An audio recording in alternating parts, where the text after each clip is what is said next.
Nevertheless, she persisted. That moment became something that's on T-shirts, bumper stickers, slogans, and that really galvanized a lot of support.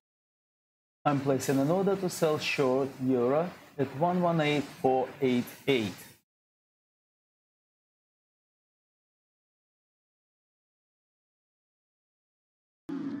Enough of Elizabeth Warren. Like you, millions of dollars are being funneled to defeat Warren in the midterm elections in 2018. But it's the rumors of a 2020 presidential bid that has further prompted powerful donors to fund her opposition, often using the same playbook of constant and ruthless ad campaigns that many believe helped Trump win in 2016. It's anyone's guess if she will endure what Hillary could not. You know, the question for Elizabeth Warren is whether she can go from being a liberal firebrand to somebody who can regularly get 60 votes for initiatives in the Senate and 218 in the House and drive an agenda, and whether she can bring together coalitions for political victories. That's the challenge, and we'll see what happens.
I'm placing stop on profit for euro at 118,468.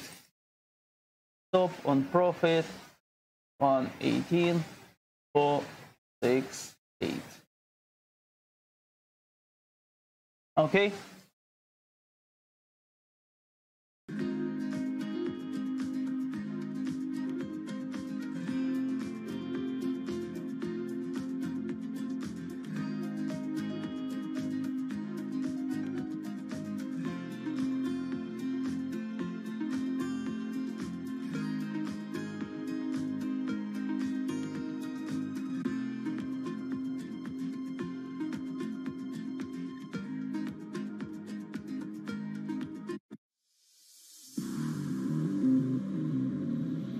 Sadiq Khan, the mayor of London, has made some powerful opponents. He doesn't know me, never met me, doesn't know what I'm all about. I think they're very rude statements, and frankly, tell him I will remember those statements. My message to Donald Trump and his team is that, your views of Islam are ignorant.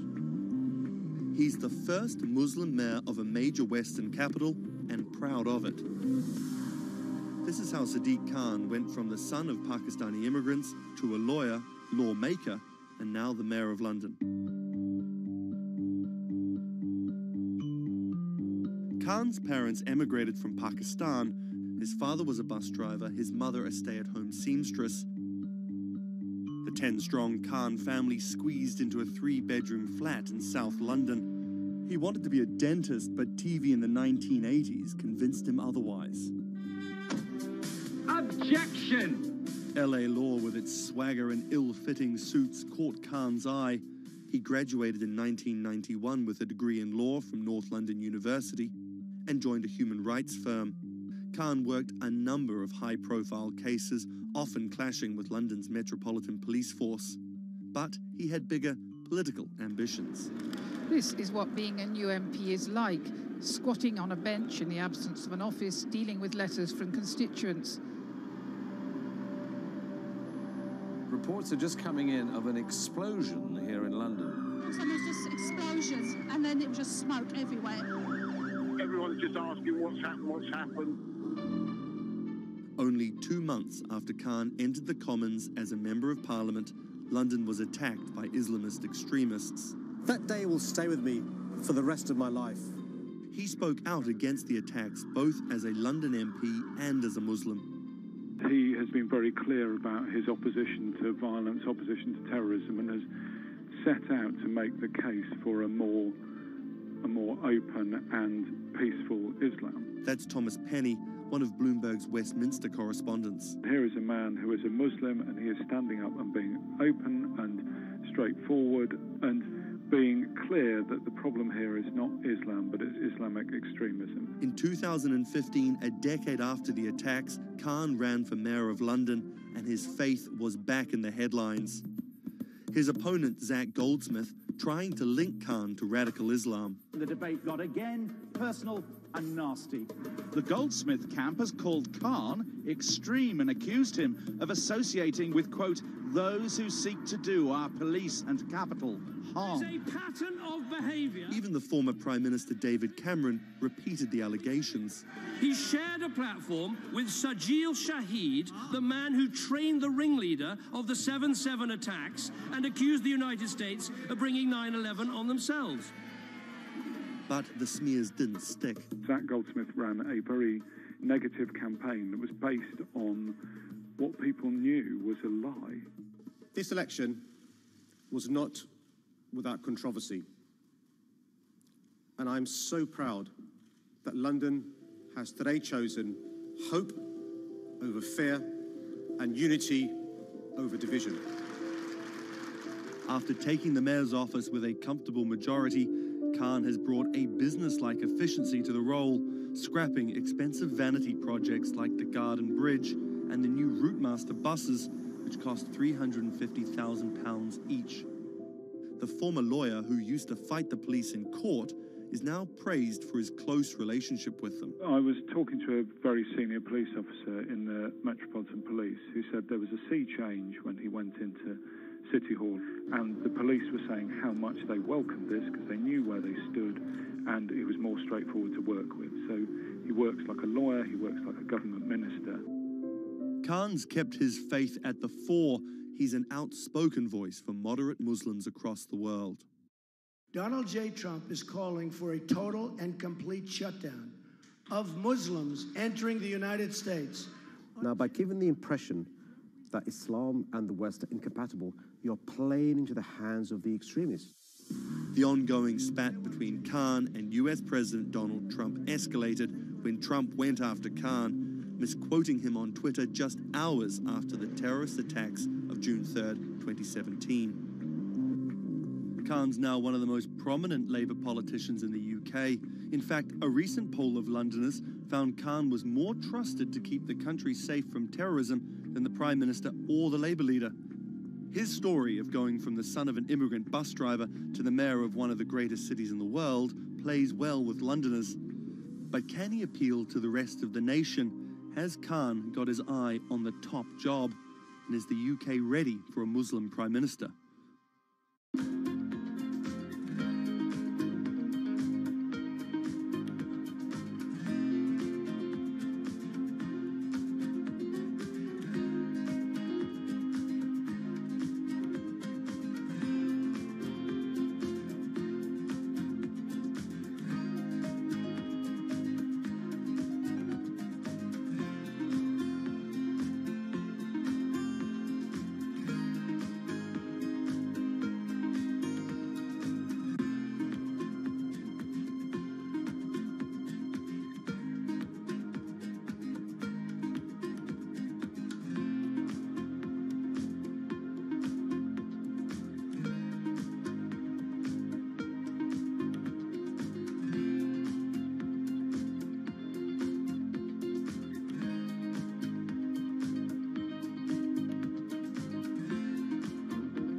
What does it take to change the world? A big army? A cure to a pandemic? A revolution? All of these take either a lot of people, thousands of hours, or massive amounts of space. But for Julian Assange, all he needs is one room, an internet connection, and the world will listen. Assange is located here, and more specifically, right here. And from that location, he's posted government secrets, classified documents, and leaked emails from some of the world's most powerful people. And in doing so, has been labeled a hero, a villain, a nihilist, and everything in between. This is how an Australian programmer sequestered in the Ecuadorian embassy in London became one of the most influential and notorious people in the world. Born in 1971 in Townsville, Australia, Assange has always been on the move. Living in over 30 homes by the time he was in his mid-teens, Assange, along with his mother and half-brother, finally settled down in Melbourne. His introduction to hacking started at 16 when he was given a Commodore 64, which he attached to a modem. He attended the University of Melbourne, where he studied programming, physics, and mathematics. He never graduated, but that doesn't mean he didn't get an education. By 1991, Assange hacked into the Pentagon, U.S. Navy, and other branches of the U.S. government. In 1996, he was caught by the Australian Federal Police and charged with over 30 counts of hacking and computer-related crimes. He didn't get any jail time, but he was fined $2,100. I think the first taste of what would come later was the hacking that he did as a young programmer, and that really sort of foreshadowed a healthy skepticism of the use and abuse of technology by governments. That's Vernon Silver. I'm a reporter for Bloomberg's investigations team. Assange's youth as a hacker laid the foundation for him to start WikiLeaks in 2006. But what is WikiLeaks? It's a website that posts unfiltered, usually classified documents. What separates it from every other media outlet is that they have no editorial hierarchy. With a publication like the New York Times, information comes in, they take that information, package it, then disseminate it for the public to see. WikiLeaks, however, cuts out the middleman. WikiLeaks gathers information, most of it given to them anonymously. So what they're doing is really very simple. They get the information in one end from who gives it to them and out the other with sometimes minimal interference. Julian Assange is the leader of that, the mastermind, the creator, and really, because he thinks of it as a journalistic enterprise, the editor-in-chief. But every story starts with a source, and Assange has some unconventional sources. Julian Assange does not hack as far as we know. He is the recipient of people who are either insiders who give him secret documents or hacked emails from a foreign power. That's Eli Lake. I am a columnist for Bloomberg. And there was no source bigger for Assange than Chelsea Manning, who used to be known as U.S. soldier Bradley Manning. In 2010, Manning provided Assange and WikiLeaks with hundreds of thousands of leaked government documents. WikiLeaks quietly began releasing the documents in February of 2010, then made big headlines in April by posting what is now known as the collateral murder video. Come on, fire! It was a vivid, graphic video. It changed the debate on the Iraq War, and importantly, it put WikiLeaks on the map when they put it online, and they couldn't be ignored at that point. And those leaks were just the beginning. They went on to post more than 90,000 leaked documents known as the Afghan war logs, 390,000 documents known as the Iraq war logs, and 250,000 private messages between diplomats called cables in what is now known as Cablegate. These leaks were met with very real ethical questions. The problem with publishing those cables was that a number of confidential sources for U.S. diplomats who faced real danger when their names were exposed. Then Secretary of State Hillary Clinton drove the point home that every country, including the United States. I'm moving my profit, stop on profit for euro to 118.43.8.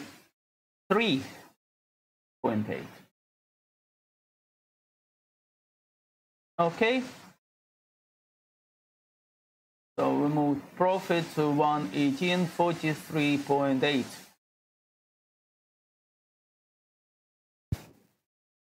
Beginning of the new chapter in his life and what we're dealing with now, which is him being stuck in London.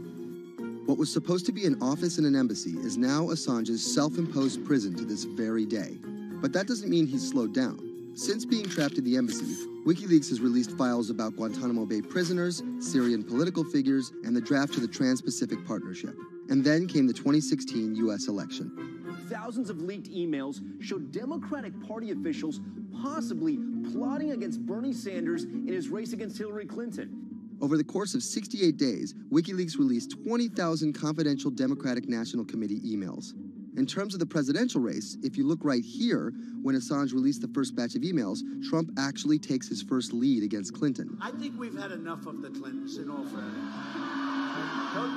Once WikiLeaks started exposing secrets of the Democratic Party, Julian Assange became a hero to many on the right. Public opinion kind of flip-flopped. WikiLeaks! From the emails, we now know Hillary Clinton's campaign manager makes risotto, and also how the DNC squashed Bernie Sanders' campaign. One thing we don't know is who gave Assange the stolen emails in the first place. Many leading Democrats say they suspect it was the Russians. They released an analysis from a private cybersecurity firm that had said it was the Russians. But Assange claims our source is not the Russian government, and it is not a state party. So this is where we stand today. The public still doesn't know who provided the emails to WikiLeaks. Meanwhile, Assange is still running WikiLeaks and still releasing documents. In March 2017, he started publishing documents from the CIA's Center for Cyber Intelligence called Vault 7. The CIA, the agency charged with finding and keeping our top secrets, can't keep its own secrets.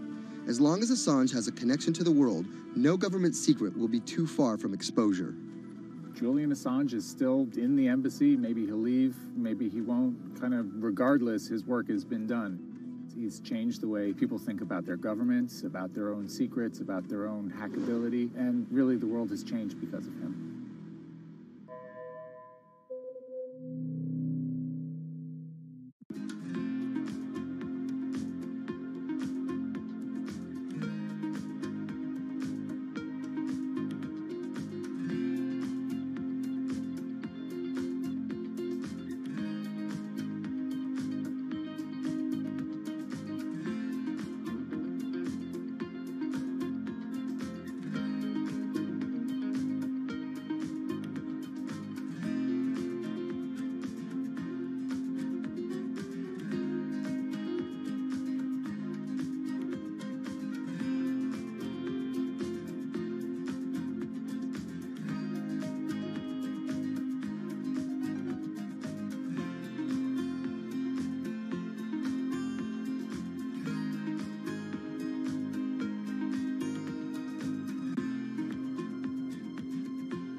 When it debuted, the 4G wireless we have today allowed people for the first time to hit the road and explore unknown places with only a smartphone for directions. When 5G arrives, it could enable driverless cars to take us there as well. 5G stands for 5th generation mobile networks or wireless systems. It's insanely fast and can accommodate a lot more connected devices. But the reason it's being called revolutionary is because 5G will allow connected devices to speak to each other as well as people. Right now we're living in a world where really it's a one-way experience. That's Bloomberg tech reporter Ian King. The network talks to your phone, you look at your phone and access data, then you send something back to the network. What we're being told about 5G is that really, for the first time, we're going to see machines communicating with each other over mobile networks in a meaningful way. 5G could end up being 100 times faster than what we have now, with speeds that could reach 20 gigabits per second. In plain English, that means downloading a full-length HD movie in seconds. 5G will also increase total bandwidth, which we will need in order to accommodate the growing Internet of Things.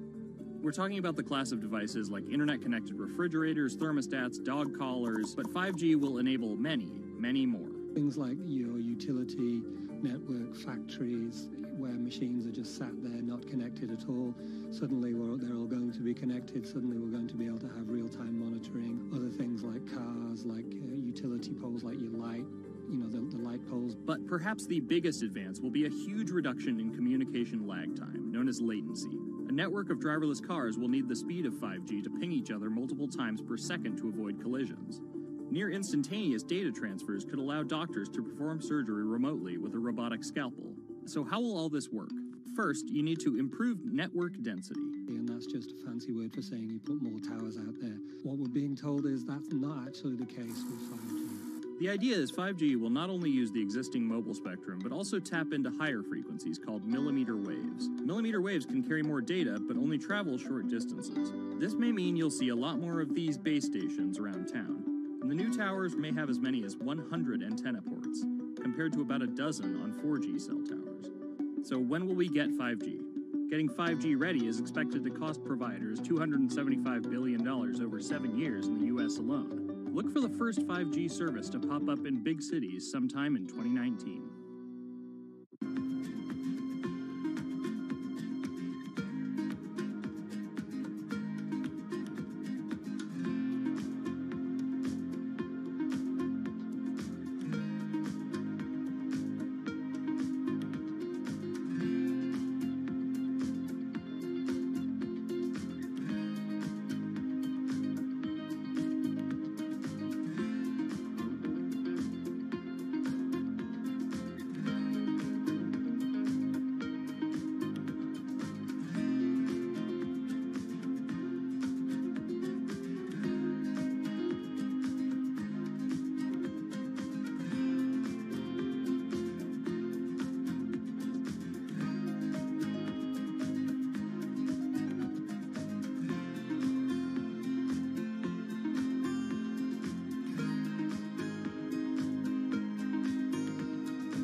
People think of Vladimir Putin, they think of capital P, power. And that's exactly the impression he creates. Whether it's physical power, firing different weapons, riding in various James Bond-esque modes of transportation, or tossing hapless opponents in judo. Or political power, ruling his own country with an iron fist, crushing his political opposition, or, most recently, being accused of meddling in foreign elections for his own benefit. This is how Vladimir Putin went from a poor, tough kid in Leningrad to a KGB spy to the very symbol of modern Russia. Vladimir Vladimirovich Putin was born in 1952 in Leningrad, which is now St. Petersburg. His father was a factory foreman and his mother a homemaker. It is widely said that Putin's public-facing tough guy persona can be traced back to him getting into fights when he was younger, which paved the way for him to take up judo. After getting a law degree from Leningrad State University, Putin joined the KGB Foreign Intelligence Service. He spent 16 years in the KGB. When Putin returned to Russia, he began his political career. He went to work for Tony Sobchak, who was then the mayor of St. Petersburg. That's Leonid Bershidsky. I'm a columnist at Bloomberg View. Putin thrived in Sobchak's administration because he was sort of considered pretty efficient city official at that time. He was very loyal to Sobchak. So loyal and efficient that he was noticed by Yeltsin's close circle. And those people soon brought Putin over to Moscow to work work in Yeltsin's administration, where he quickly climbed the political ladder. Then, of course, he was promoted to Prime Minister of Russia. That's Dmitry Trenin. I am currently director of the Carnegie Moscow Center. Around this time, Yeltsin and the people around him, the so-called family, decided that Putin would become Yeltsin's successor. And then this happened. The apartment bombings were carried out in 3 Russian cities, killing 293 people and injuring more than 1,000. Putin immediately accused Chechen separatists for the bombings and followed it up with action. He was credited with having a very successful military campaign against the terrorists. And it worked. After that, he became an heir apparent in the eyes of the Russian people. 3 months later, Yeltsin resigned. And on his way out, a famous exchange. He was getting into the car in the Kremlin, and the last words that he addressed to Putin before getting into his car was, "Take good care of Russia." So Putin took over as president, and 3 months after that, won his first election. But just because Putin won the presidency, that didn't mean he had all the power. This is Michael McFall. I was U.S. ambassador from 2012 to 2014. In the 1990s, there was a fire sale of all the things worth owning in Russia, and certain people, the oligarchs, did better than others in that fire sale, sometimes called privatization, and those people tended to be well connected with the Yeltsin regime, and they weren't Putin's friends. But they probably miscalculated, thinking that they could easily find a way to influence him. It became impossible almost from the start. From that very moment, there was warfare between him and the oligarchs. That's when Putin gave the oligarchs a choice. Putin's way? Some of those people from the 90s managed to figure out a new way of dealing with Putin and have survived. Or prison. Others could not find common vision, and so they lost their assets. Khodorkovsky once was Russia's richest person, worth $15 billion, but he ran afoul of President Vladimir Putin and spent a decade in prison. With domestic power consolidated, Putin focused on restoring Russia's global influence. Putin is the guy who believes in the expansionist Russian state. Georgia and Ukraine and all the other Soviet republics that split off when the Soviet Union fell apart, he still believes that they're traditional Russian satellites. A lot of his strategy is about keeping them in the orbit. That Yeltsin line, take good care of Russia, that's how he understands it. And he used annexation and invasion, as well as oil, gas, and trade to keep former Soviet republics in Russia's orbit. In 2008, Putin's 2 terms were up, and he decided to step down as president. Dmitry Medvedev stepped in as president, and Putin went back to prime minister. But really, Putin never left power. He pretty much continued running the country, and Medvedev was a bit of a figurehead. There was actually a period of cooperation between Russia and the U.S. that benefited both countries during Medvedev's presidency. Because Medvedev did not have the same negative attitude towards the West as Putin did. But when Putin came back to run for a 3rd term, in the lead up to the 2012 election, it is widely believed that both the presidential and parliamentary elections were rigged, and Russians took to the streets. Putin blamed the protests squarely on America, and more specifically, Secretary of State Hillary Clinton. He believed that she had sent, and this is his words, a signal to demonstrators. Still, Putin won by a huge margin and set about crushing the protest movement immediately upon his return to the Kremlin. Over the next few years, Russia's economy tumbled. Putin annexed Crimea, leading to sanctions. The price of oil fell drastically. The ruble hit a new low, and America played down Russia's influence, with Obama calling Russia a regional power. Despite all of that, Putin's approval rating remained sky high, and then an opportunity for payback.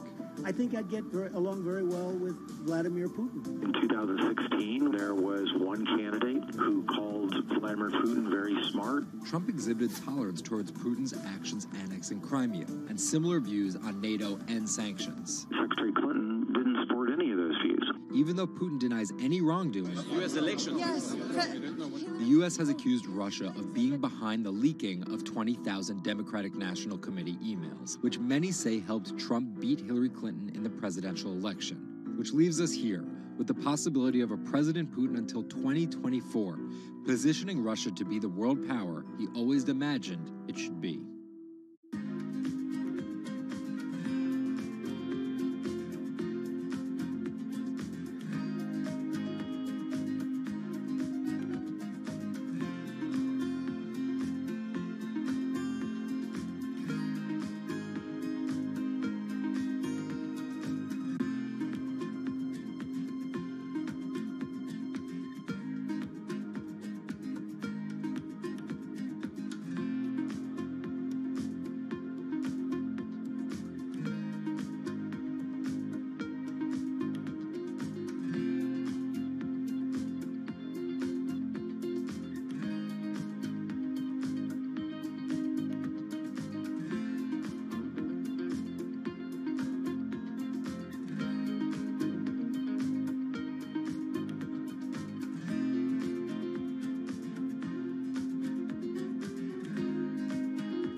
Okay, ladies and gentlemen, I have to move my stop and profit to 118.38.8.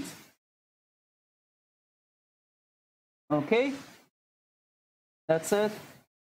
Stop and profit move to 118.38.8.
Jack Ma is Asia's richest man and most recognizable business tycoon. He's the chairman of Alibaba, China's e-commerce giant and one of the 10 largest companies in the world.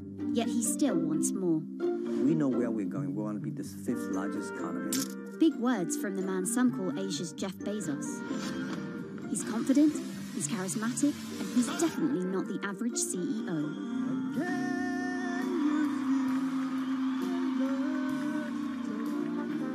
This is how a poor school teacher went from the classroom to being one of the most influential multi-billionaires in the world.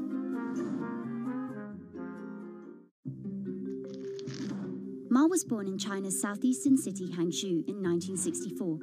His parents were traditional musician storytellers.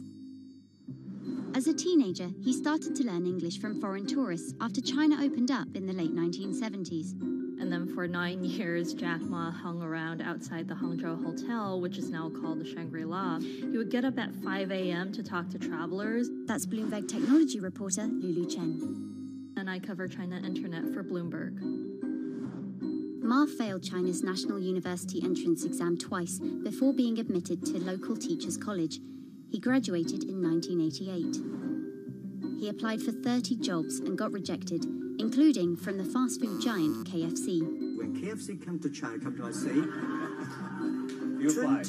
24 people went for the job. 23 people accepted. I was the only one guy. Then Ma got a job at a local university and taught English there for about 5 years, earning just $15 a month. On the side, he started a translation company with several friends. During a company trip to the US in 1995, Ma had his first encounter with the internet at a friend's place in Seattle. I searched the first word, beer. I don't know why, because it's easy to spell, baby. And I see beers from Germany, beers from USA, beers from Japan, but there's no beer from China. So he searched for the word China instead and still couldn't find anything. And that got him thinking. He wanted to build something that would put China on the world's map. He started China Pages, a Yellow Pages-like website, but it didn't take off. Then Ma joined a government agency in Beijing to help set up a website. By 1999, the internet stock boom had gripped Wall Street, and back in his Hangzhou apartment, Ma decided to try again. With his wife and a group of friends, Ma raised $80,000 and set up Alibaba, a site that allowed businesses to sell stuff to each other. 人家美国人强就强它的硬件，强就强它的系统建设，这方面确实比你高。但是玩信息玩软的，中国人的脑袋绝不比你们差。我们在座的所有人的脑袋绝不比你们差。By 2000, Alibaba had raised $25 million from investors, including Goldman Sachs and SoftBank. He had no business plan and zero revenue, but his eyes was very strong eyes. In 2003, Alibaba started Taobao, a platform for individual sellers to trade with each other, and publicly declared war against eBay, who had started to make a foray into China. Jack Ma has this famous saying that Alibaba is a crocodile in the Yangtze River, whereas eBay is a shark in the ocean. And if they fight eBay in the ocean, then they'll lose. But if they fight them in the Yangtze River, then they have a home base advantage. In 2007, just 1 year after it forced eBay out of China, Alibaba debuted its business-facing division on the Hong Kong Stock Exchange. But it delisted 5 years later as its performance sagged. But in 2014, Alibaba raised $25 billion in the world's biggest IPO in New York. Everybody should have a dream. What if that dream comes true? After achieving dominance in the business of e-commerce in China, Alibaba has been building an internet empire worth $472 billion, with businesses in cloud computing, online video streaming, movie production, healthcare, sports, retail, and even news media. Alibaba buying into South China Morning Post really raised eyebrows. This is the largest English newspaper in Hong Kong, and it shows that Jack Ma's ambitions weren't limited to e-commerce. He wanted to influence not just Chinese users, but also overseas users as well. The US has criticized Alibaba for allowing companies to sell counterfeit and poorly made goods, but in China, it enjoys the favor of China's government. It's part of Ma's company philosophy. In love with the government, but don't marry with them. Jack Ma's an extremely fortunate man for jumping on the internet sector so early. Note that this is a person who has no coding skills at all. He's a natural showman and a gifted public speaker, and really able to convince others to believe in his vision. Ma's vision of growing Alibaba to be the world's 5th largest economy faces strong competition at home and abroad. It will require more than just naked ambition and charisma, but Ma is great at getting himself in the right place at the right time. So far, it's served him well.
Peter Thiel is a walking contradiction. He got his bachelor's and Juris Doctorate from Stanford, but speaks out about the horrors of higher education, saying college is as corrupt as the Catholic Church was 500 years ago. He's a staunch supporter of the free press, yet he bankrolled a lawsuit to bankrupt an independent media company. But these were not journalists. And most of all, he's an immigrant and libertarian who's the most public supporter of Donald Trump in all of Silicon Valley. What Trump represents isn't crazy, and it's not going away. This is the story of how an openly gay, immigrant genius, libertarian billionaire went from tech contrarian to Silicon Valley's biggest Trump supporter. Peter Thiel. We're still holding position on euro. We didn't execute at this price level, so it's still on. We're still on. So let's see.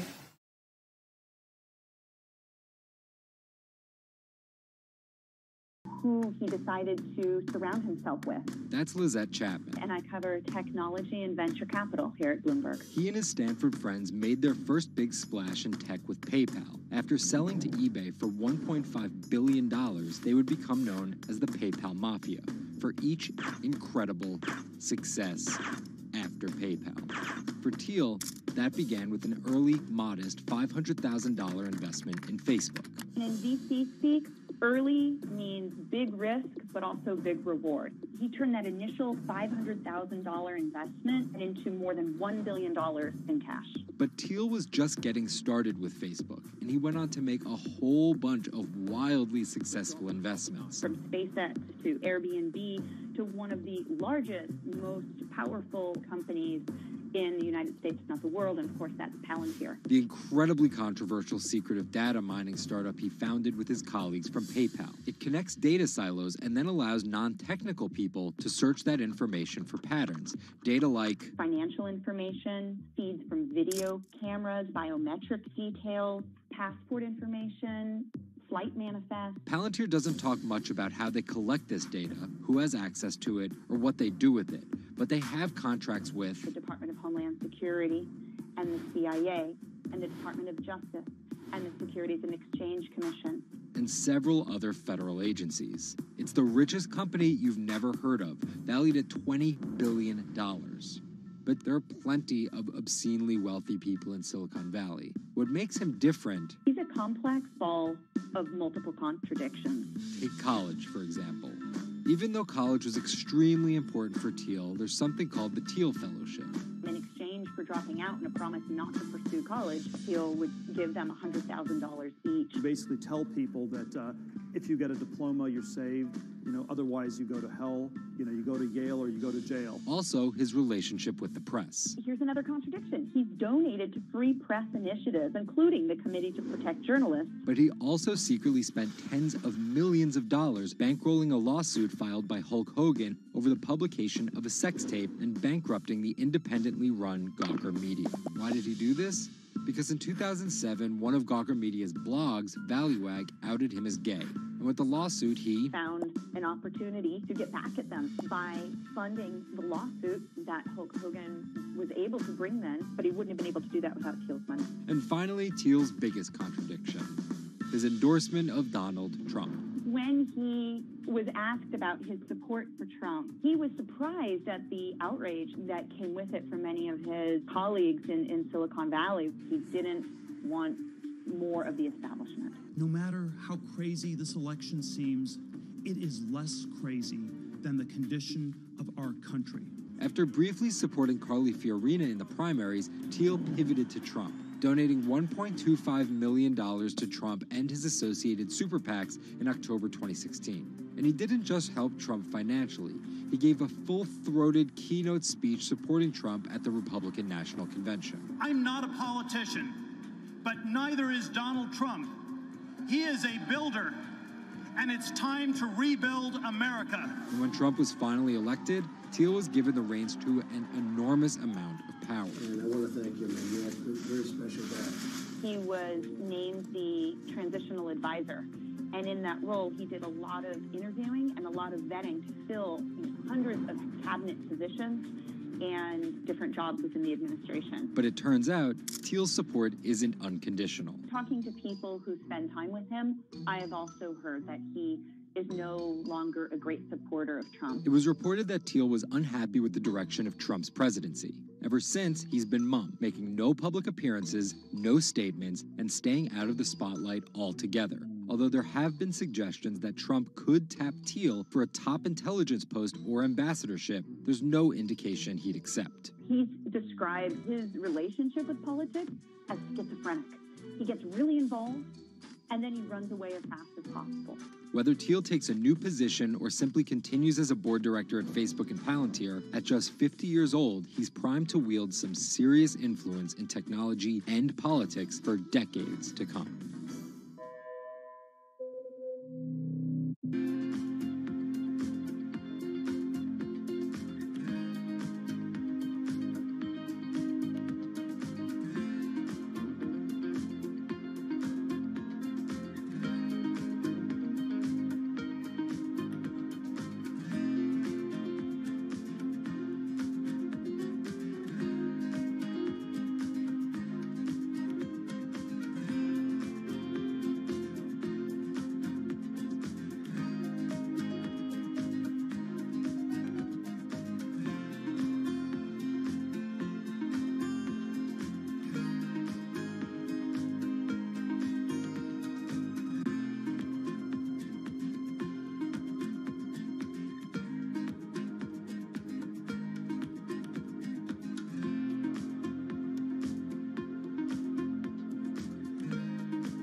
Okay, position closed at 118.388. Let me show where we close it. We close it right here. Okay, so nice little profit. As you can see, right from here. Sorry. From here down to here.